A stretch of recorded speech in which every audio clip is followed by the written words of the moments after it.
Here we are, Real Recovery Talk. I am your host, Tom Conrad. In today's episode, it is just me, a little shorty today. Thank you for tuning in. If you are watching on YouTube, really do appreciate it.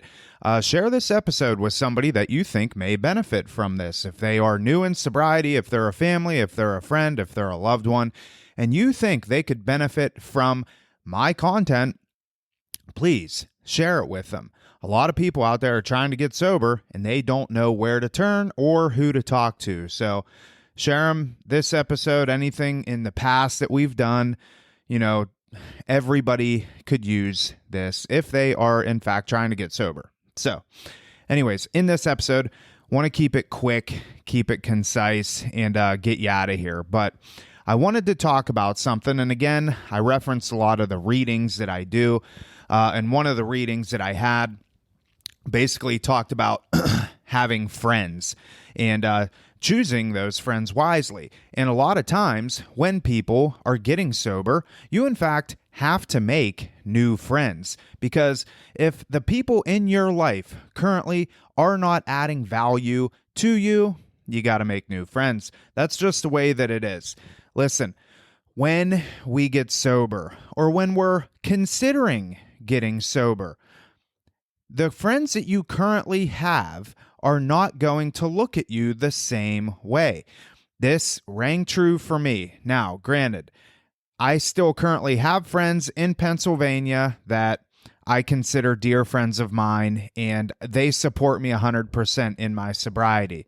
But I did have some friends that they would not support me in this. Because the reality of it is that a lot of times the friends that you currently have while you are using, they're not going to like the fact that you're taking that plunge into sobriety, because for whatever reason, misery loves company. I've referenced that a lot. Misery loves company. So when we're considering getting sober, you have to look at the component of who am I now going to be friends with? And you've heard me say time and time again, you show me your friends, I will show you your future. Listen, life, it's too short for us to not have valuable people in our corner. This rang true for me. When I was drinking and drugging, the people that I surrounded myself with, they did not add any value to my life. And listen, of no fault to their own, I wasn't looking for any value for them to add. But when I did decide to get sober, and I did in fact take that plunge, I quickly realized that the quality of my sobriety is going to be directly correlated with the quality of people that I surrounded myself with. I want you to feel empowered when getting sober.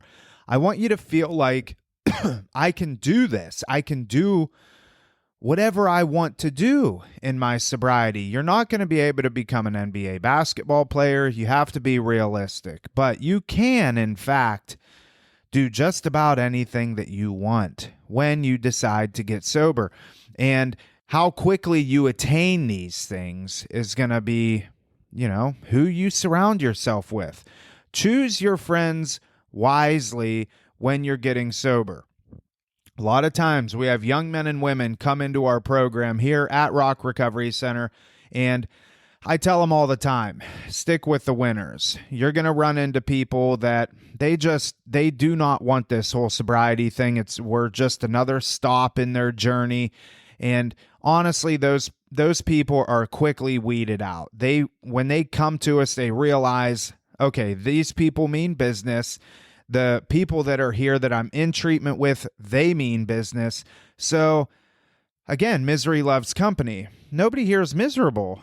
And if somebody comes in that's miserable, one of two things is going to happen. Either they're going to fall in line organically because they're surrounded by people that want to be sober and are starting to gain the fruits of sobriety, or they say, nope, this isn't for me.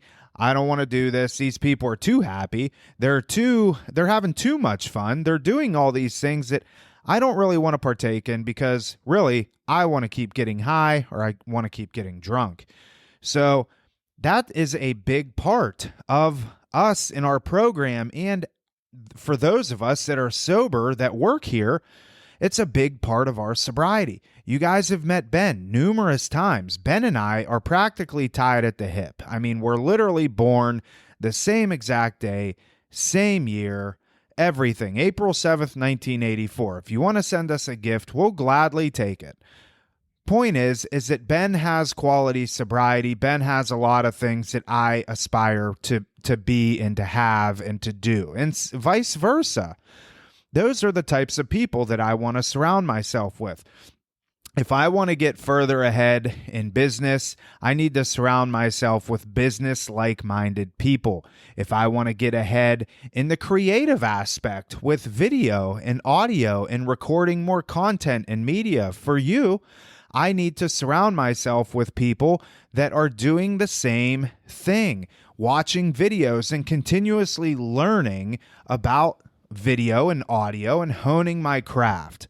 Point is that we have to be able to adapt, and we're going to have to make new friends. Friendship and relationships and community in sobriety is hands down, in my opinion, the number one most important thing when people decide to get sober.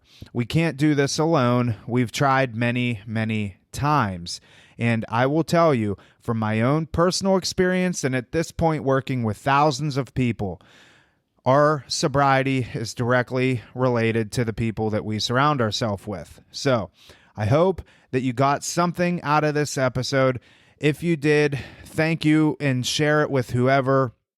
We're just continuing every day, every week, just trying to reach as many people as we can to help them, obviously turn their mess into their message. That is it. We will see y'all later.